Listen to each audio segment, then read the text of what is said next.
ભરૂચ જિલ્લાના અંકલેશ્વરના જૂના દીવાથી અંબાજી માતાજીના દર્શન અને ધ્વજારોહણ માટેની પરંપરાગત પદયાત્રા આ વર્ષે 27મા વર્ષે ભવ્ય રીતે રવાના થઈ હતી.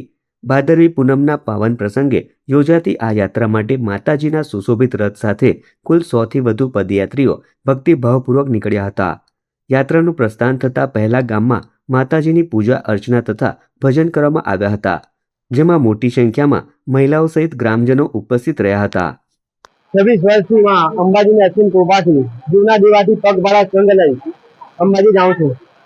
એમાં આશરે 100 જેટલા પદયાત્રીઓ મારી જોડે છે અને છેલ્લા દિવસે નીકળી અમે ભરૂચ અતિથિ વિસર્જન રોકાશું.